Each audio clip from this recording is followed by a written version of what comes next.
그거 좀 켜주실래요? 네.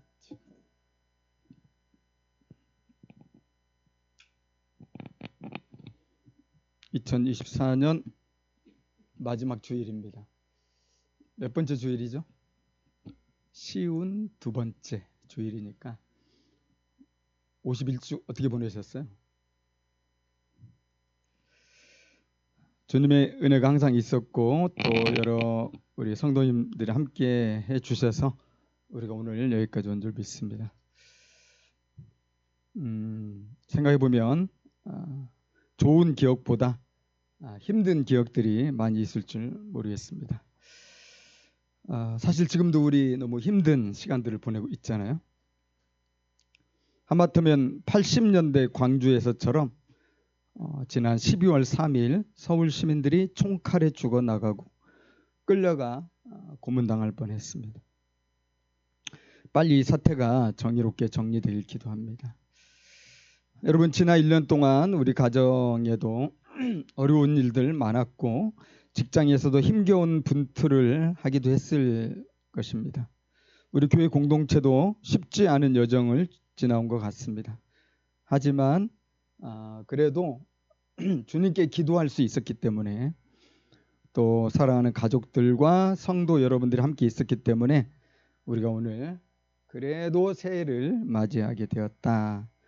이렇게 맞이할 문턱에 있게 되었다. 이렇게 말씀드릴 수 있을 것 같습니다. 이제 생각나는 시가 있어서 여러분과 함께 나누어 보고 싶습니다. 시는 김승희, 제목은 그래도라는 섬이 있다. 읽어보겠습니다. 가장 낮은 곳에 젖은 낙엽보다 더 낮은 곳에 그래도라는 섬이 있다. 그래도 살아가는 사람들, 그래도 사랑의 불을 꺼트리지 않는 사람들, 세상에서 가장 아름다운 섬 그래도. 어떤 일이 있더라도 목숨을 끊지 말고 살아야 한다고. 뇌출혈로 쓰러져 말 한마디 못해도 가족을 만나면 반가운 마음. 중환자실 환자 옆에서도 힘을 내어 웃으며 살아가는 가족들의 마음속. 그런 사람들이 모여 사는 섬 그래도. 그런 마음들이 모여 사는 섬 그래도. 그 가장 아름다운 것 속에 더 아름다운 피 묻은 이름, 그 가장 서러운 것 속에 더 타오르는 찬란한 꿈. 누구나 다 그런 섬에 살면서도 세상의 어느 지도에도 알려지지 않은 섬, 그래서 더 신비한 섬, 그래서 더 가꾸고 싶은 섬 그래도. 그대 가슴 속에 따스한 미소와 장밋빛 체온, 이글이글 사랑과 눈이 부신 영광의 함성. 그래도라는 섬에서 그래도 부둥켜 안고 그래도 손만 놓지 않는다면 언젠가 강을 다 건너 빛의 뗏목에 올라서리라. 어디엔가 걱정 근심 다 내려놓은 평화로운 그래도 거기서 만날 수 있으리라. 여러분, 그래도 주님이 계시고 우리가 기도할 수 있어서 여기까지 왔고 또 그래도 함께 중보하고 서로 챙겨주는 우리 서로가 있어서 여기까지 왔다고 생각합니다. 그래서 2025년 새해 문턱에서 말씀드리고 싶습니다. 사랑하는 여러분, 한 해 동안 수고 많으셨습니다. 우리 옆 사람하고도 한번 인사하죠.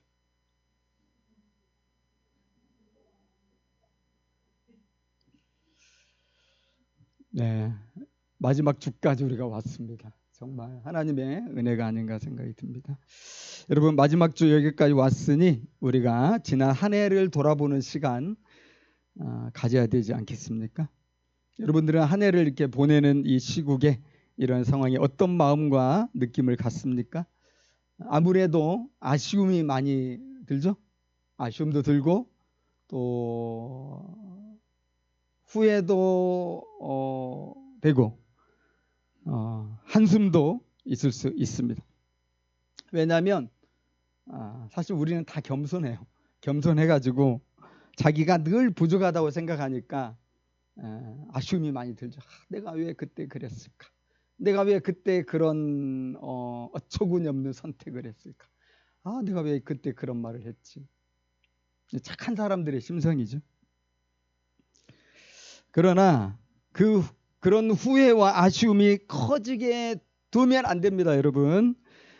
왜냐하면 이 사탄이 우리가 앞으로 나갈 이 발목까지도 붙잡게 할 수 있는 그런 여지를 주기 때문입니다. 여러분, 저는 주께서 주시는 선물 같은 새해를 앞에 두고 망령된 과거를 떨쳐버리는 것이 하나님의 뜻이라고 믿습니다. 그래서 히브리서 저자의 말씀을 읽어드리고 싶습니다. 1장 1절, 모든 무거운 것과 얽매이기 쉬운 죄를 벗어버리고 인내로써 우리 앞에 당한 경주를 하자. 여러분, 과거의 실수와 죄 때문에 침체에 빠져 지낸다고 한다면 그것은 앞에 있는 경주를 시작도 못하게 만들 수가 있겠죠. 기쁜 소식이 있지 않습니까? 예수님의 십자가는 우리의 모든 허물을 씻어주시고 용서하는 힘이 있습니다. 그 십자가 앞에 나아가서 자신을 성령과 말씀으로 새롭게 하는 그런 시간을 가지십시오. 그런데 여러분, 과거뿐만 아니라 미래에도 우리를 멈추게 할 수 있는 것을 아십니까? 용기를 내어 새 출발하고 싶어도 미래를 생각하면 걱정과 두려움과 아직 일어나지도 않은 온갖 문제들 앞에서 염려하는 분들이 있을지 모르겠습니다.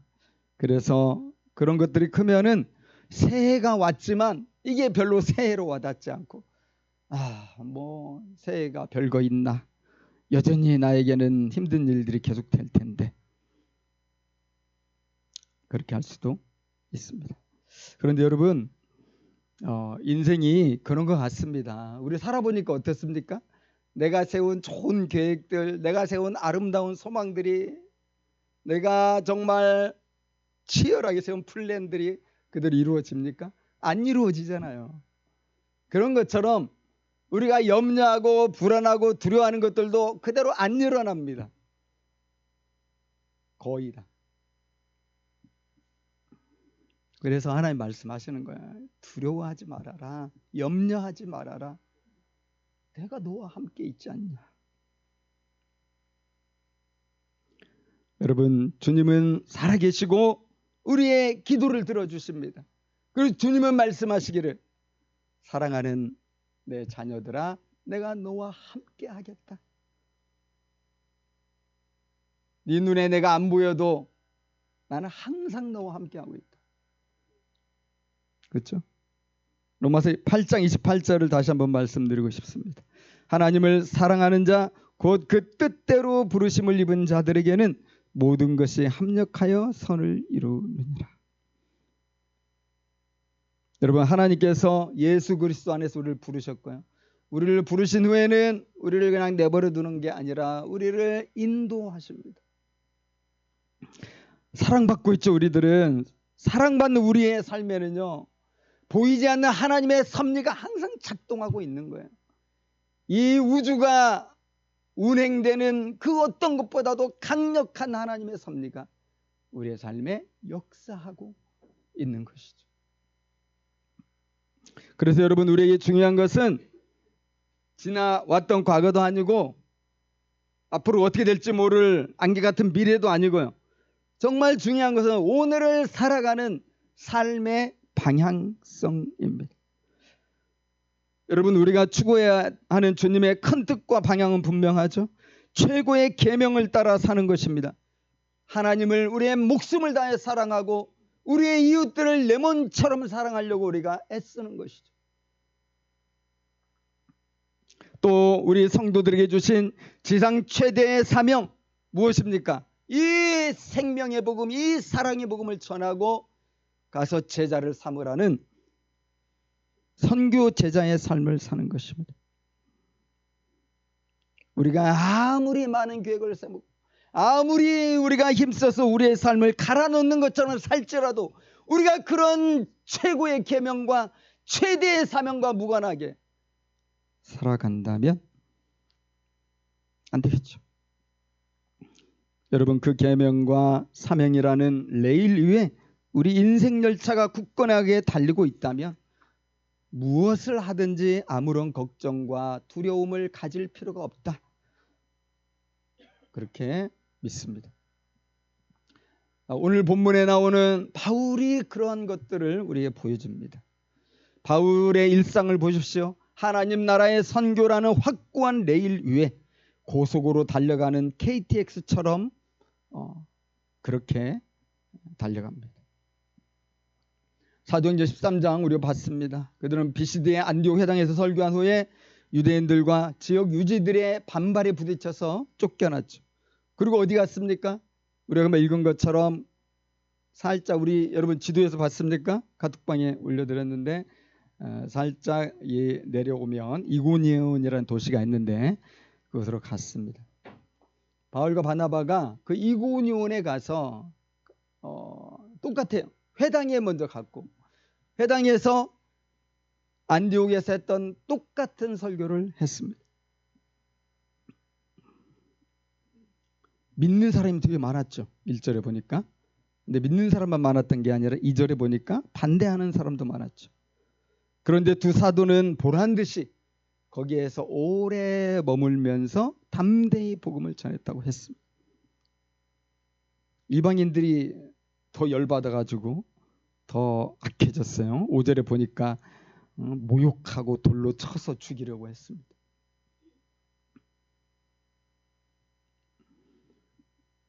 그래서 바울과 바나바는 이제 이고니온도 탈출하죠. 그리고 새로운 도시인 루스드라에 갔다고 했어요. 그리고 거기서도 복음을 전했다. 여러분, 이 도시 저 도시 막 이렇게 방황하는데 이들이 어느 도시에 가건 반복해서 하는 것이 있죠. 이것이 그들의 사명인 거예요. 어느 직장을 가든 어느 곳으로 이사 가든 개인적으로 있든 여러 함께 있든 내가 늘 염두에 두고 있는 것이 나의 사명이죠. 바울과 바나바는 어디 갔든지 복음을 전했어. 어떤 도시건 어떤 환경이건 상관없이 언제나 같은 복음을 전하는 것이 그들의 일상이었죠. 그러한 방향에서 바울과 바나바는 변하지 않았다는 것입니다. 그런 걸음은 여러분 당연히 주님께서 기뻐하시지 않겠습니까? 주님이 기뻐하시는 믿음의 발걸음일 텐데 우리가 생각하는 건 뭡니까? 그들의 이 정말 믿음으로 순종하는 삶인데 거기에 늘 환난이 있어요. 고난이 있다는 것입니다. 말씀을 듣고 반응하는 사람들도 있었지만은 항상 반대하는 사람들이 있었다는 거예요.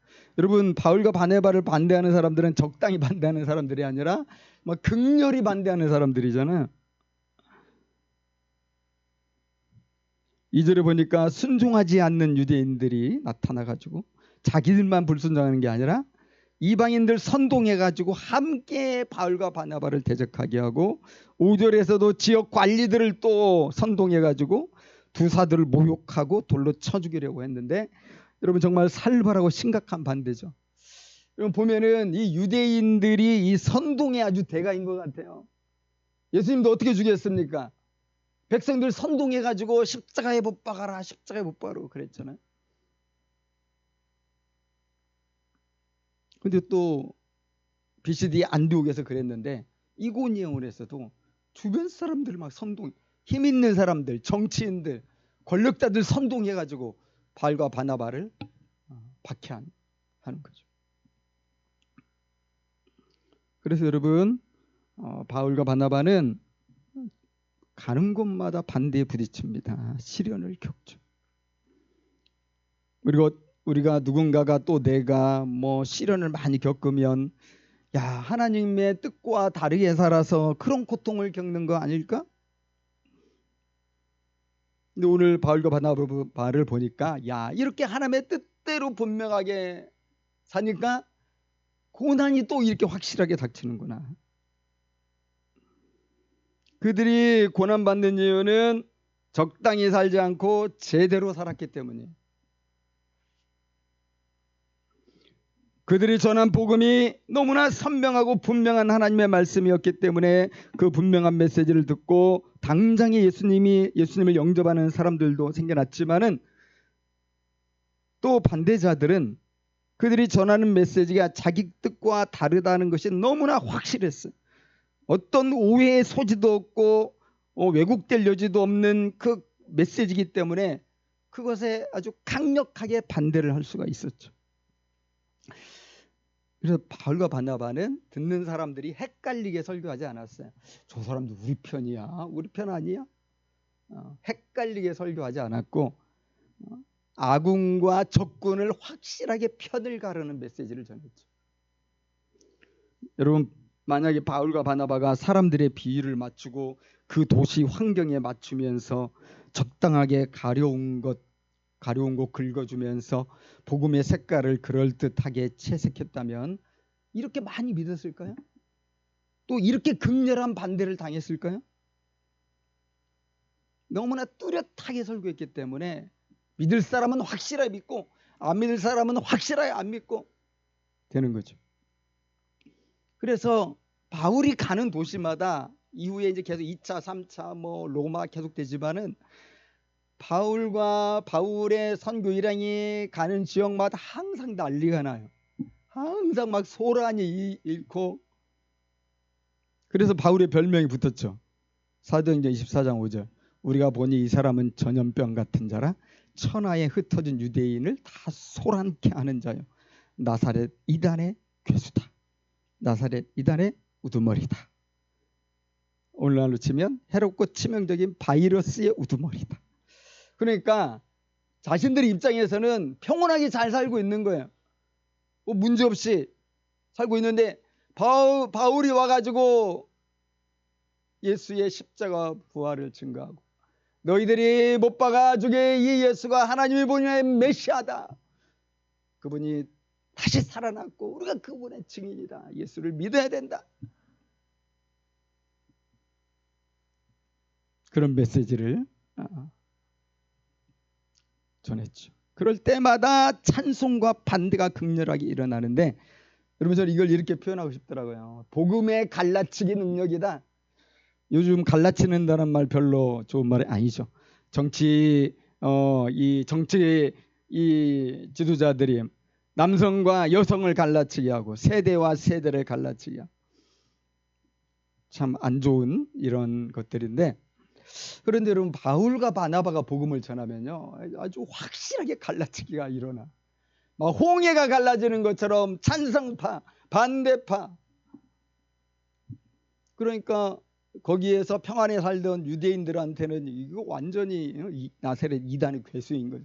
갑자기 어떤 저놈이 나타나가지고 우리를 소란스럽게 하고 평안하게 살던 사람들을 헷갈리게 만들고, 그들 편에서 보면 아주 나쁜 해로운 거죠. 사회를 소욕해 하는. 그래서 여러분 하나님 나라의 입장에서 보면 어떻습니까? 그 필요한 전쟁이라는 거예요.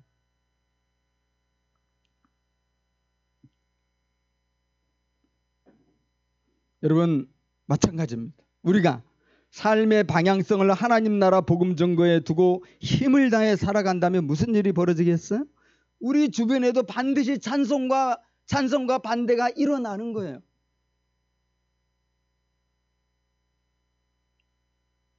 왜 그렇습니까? 하나님의 말씀에 의하면은 우리는 보통 사람이 아니기 때문에 그래요.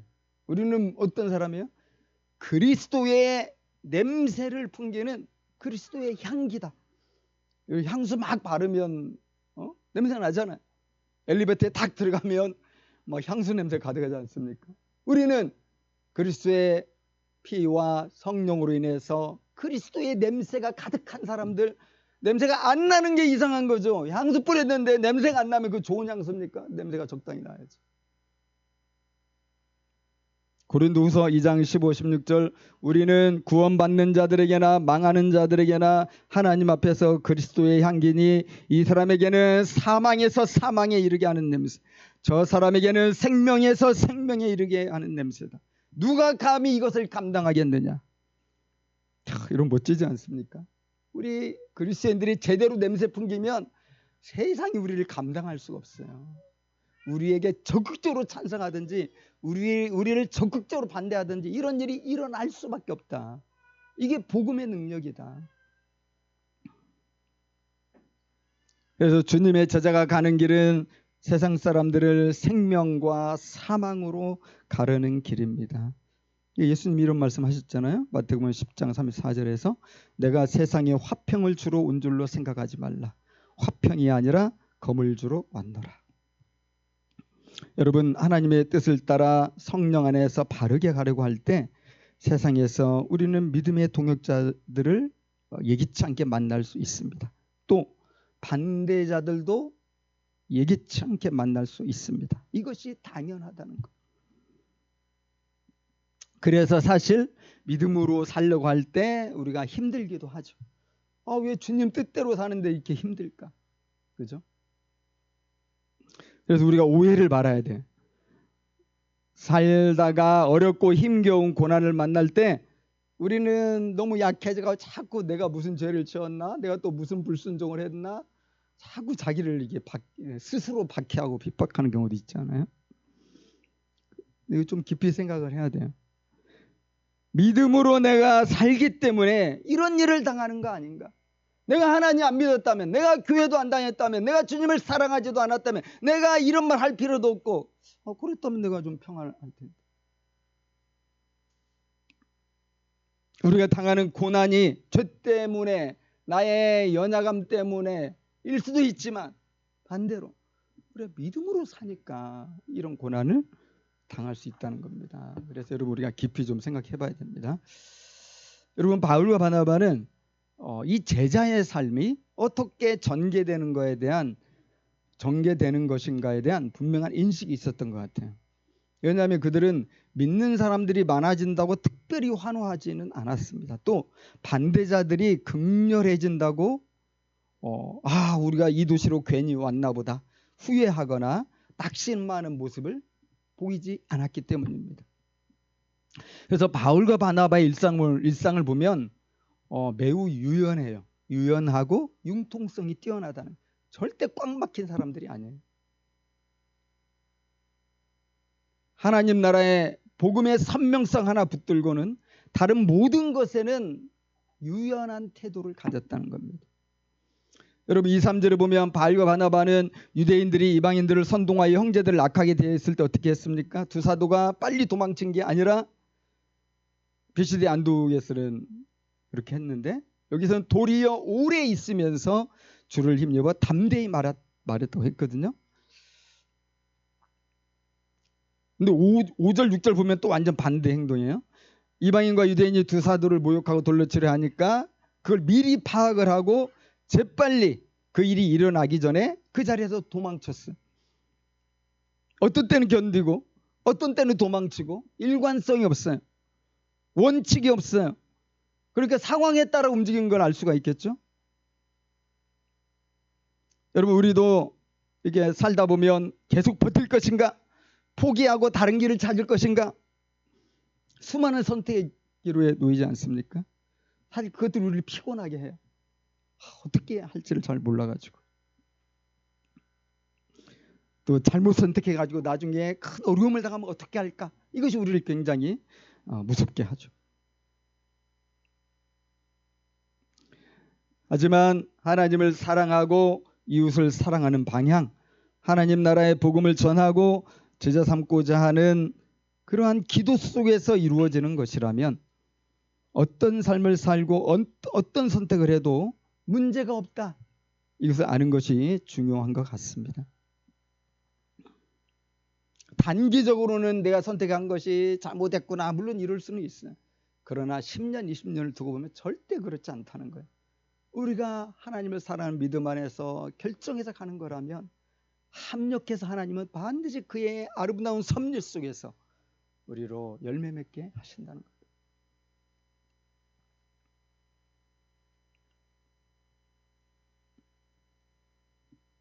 여러분 바울과 바나바를 보면요. 막 버텼잖아요. 오래 버티니까 무슨 일이 벌어졌어요?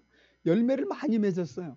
우리 주님이 너무 기뻐하셨어요. 그래서 비시디의 안디옥에서는 그런 일이 안 일어났는데 오래 버티니까 이고니온에서 무슨 일이 일어났죠? 기사와 표적이 나타났어요. BCD 안디옥에서는 일어나지 않았던 기적들이 막 일어났어요. 그리고 말씀하셨잖아요.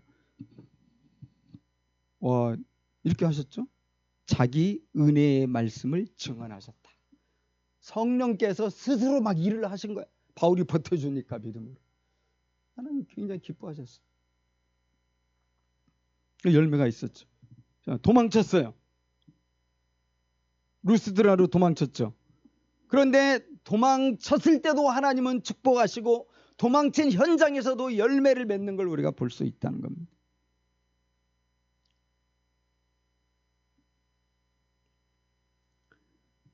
(6절) (7절) 보면 그들이 도망하여 간 곳이 루스드라와 더베인데 거기서 결국 그들은 또 복음을 전했죠. 똑같은 복음을 전했습니다. 이제 우리 뒤에 가서 루스드라에서 무슨 일이 있는가 볼 텐데요. 여기서 많은 열매를 거두지만 가장 중요한 건 제가 볼 때는 거기에서 평생의 동역자를 얻었어요. 바울이 죽는 그 순간까지 바울 곁에 있으면서 함께 기도했던 동역자를 얻었고요. 바울이 죽고 나서 자신의 사역을 뒤이어 감당해 나갈 영적인 후계자를 얻었고요. 그래서 나의 사랑하는 아들이라고 그랬죠. 디모데가 바로 루스드라에 있었습니다. 이고니온에서 도망쳐가지고 루스드라로 갔는데 거기서 하나님이 혼낸 게 아니라 이 엄청난 축복을 받은 거 하나님이 길을 열어주시고 열매 맺게 하셨다는 거. 16장 1, 2절 바울이 더베와 루스드라에도 이름에 거기 디모데라 하는 제자가 있으니 그 어머니는 믿는 유대 여자요 아버지는 헬라인이라. 여러분 선택의 기로에서 너무 두려워하고 주저하여서 타이밍을 놓치지 않도록 합시다. 그것이 주님을 기쁘시게 하는 일이라면 우리는 무엇이든 해도 되는 것입니다. 야고보서 4장 14절과 15절을 통해서 우리는 다시 한번 확인합니다. 내일 일을 너희가 알지 못하는도다. 너희 생명이 무엇이냐? 너희는 잠깐 보이다가 없어지는 안개니라. 너희가 도리어 말하기를 주의 뜻이면 우리가 살기도 하고 이것이나 저것이나 하리라 할 것이거늘. 우리 미래는 안개 속과 같아요. 그러니까 주의 뜻 안에서 그냥 하라는 거예요. 그만 주저하고. 여러분 유명한 말 있잖아요. 하나님을 사랑하라. 그리고 무엇이든 해라. 존 버년이라는 영국의 위대한 설교가요 작가가 있습니다. 그 선택과 관련해서 이렇게 말한 적이 있습니다. 이 문제에 대해 당신은 당신의 마음속 생각대로 처신해도 좋다. 피하고 싶은 마음이 있다면 피하라. 견디고 싶은 마음이 있다면 견뎌라. 진리를 부인하지만 않는다면 어떻게 해도 좋다. 그리스도께서도 때는 몸을 피하셨고 때로는 고난을 견디셨다. 그러므로 당신이 피하다가 잡혔다 해도 하나님께나 사람에게 분을 품지 말라. 하나님께 분을 품지 말아야 할 것은 당신은 하나님의 종이며 당신의 생명과 당신의 모든 것은 하나님의 소유이기 때문이다. 또 사람에게도 분을 품지 말아야 할 것은 사람은 단지 하나님의 막대기일 뿐이며 그 일로 당신에게 선을 행하도록 작정되었을 뿐이기 때문이다. 용케 피했는가? 기뻐하라. 잡혔는가? 그래도 기뻐하라. 상황이 어느 쪽으로 진행되든지 기뻐하라는 말이다. 여러분 존 버년이 당시에 설교를 예배와 설교를 금하는 국가의 법령이 선포되었을 때 그가 선택했죠. 뭘 선택했습니까? 나는 어기겠다. 이 법을 어기고 나는 설교하겠다. 그렇게 하다가 감옥에 갇혔습니다. 그래서 베드포드 감옥에 있었는데 1년 2년 있었던 것이 아니라 8년을 감옥살이를 했어요. 자기가 그렇게 선택해가지고. 피한 사람도 물론 있죠. 그런데 중요한 것은 이 영국의 베드포드 감옥에서 8년 있으면서 이 존 버년이 책을 썼잖아요. 8년 동안에 집중해서. 그게 바로 철로 역정인데 성경 다음으로 많이 팔렸다고 하는 책이죠. 여러분 우리가 과거의 실패와 실수 때문에 불안할 필요가 없습니다. 우리가 미래의 염려도 두려워할 필요도 없습니다. 그래도 주님이 살아계십니다. 우리는 언제나 기도할 수 있습니다. 회개할 수 있고 새 출발할 수 있습니다. 여러분, 가장 중요한 것은 오늘이라는 현재입니다. 오늘을 주님과 함께 살아가는 것입니다.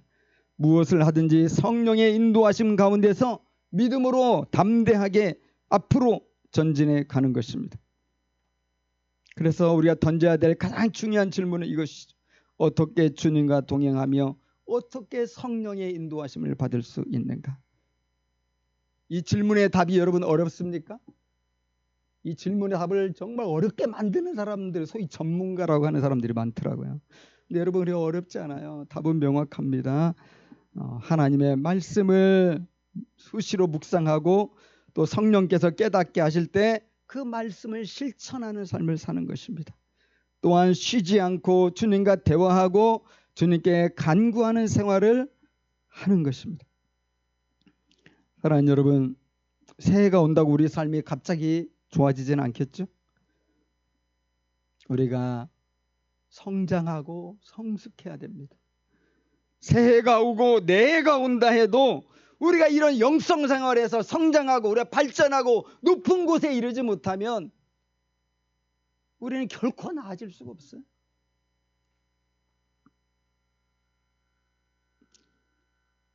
여러분, 새해에는 더욱 마음을 다해 참된 예배를 드리기에 힘을 쓰십시오. 일상에서 하나님의 말씀과 더욱 가까이 하십시오. 새해에는 주님과 더욱 친교하며 때마다 일마다 믿음으로 많이 간구하는 삶을 사십시오. 그리고 그 안에서 행하십시오. 그것이 성령 충만의 길이며 무엇이든 당차게 살아갈 수 있는 삶의 비결이 되는 것입니다. 여러분, 하나님은 살아계십니다. 우리의 삶을 그의 신비한 섭리로 이끌어 주십니다. 우리 함께 기도하겠습니다. 오늘 두 가지 놓고 기도하면 좋겠습니다. 첫째는 우리의 찝찝한 과거, 아직도 죄에 묻어있는 것 같은 어둠의 흔적들, 내가 정말 새해를 맞이하기 위해는 걸리는 많은 것들, 여러분, 그것을 이 시간 주님의 십자가 앞에 가지고 나아갑시다. 우리 주님의 십자가의 보혈은 그 어떤 흑암 속에 잠겨있는 죄일지라도 흰 눈처럼 희게 해주시고 양털처럼 깨끗하게 해주십니다. 여러분, 믿으시죠? 이 시간 우리의 염려와 우리의 죄와 우리의 이 악함과 생각나는 우리 마음을 어둡게 하는 것들 내놓으십시오. 주님 앞에 아뢰면 신실하신 주님께서 우리를 깨끗게 하신다고 하셨습니다. 여러분, 두 번째로는 우리의 미래를 보고 기도합시다. 주님이 우리의 섭리 가운데 우리를 사랑하여 그 섭리 가운데 나를 인도하신다는 믿음을 가지고 이제 내가 주님과 동행하며 나아가겠습니다. 내가 세상적으로 좀 이루지 못한다 할지라도, 내 세상적인 목표들이 안 된다 할지라도, 내 자녀들이 내 뜻대로 안 된다 할지라도 제가 주님만은 놓지 않겠습니다. 주님, 제가 영성의 깊이가 있는 사람으로 하나님의 말씀을 더 사랑하고 깨닫는 대로 실천하는 사람으로, 늘 성령 안에 기도하는 사람으로 주님, 제가 살아가게 해주십시오. 함께 기도하겠습니다.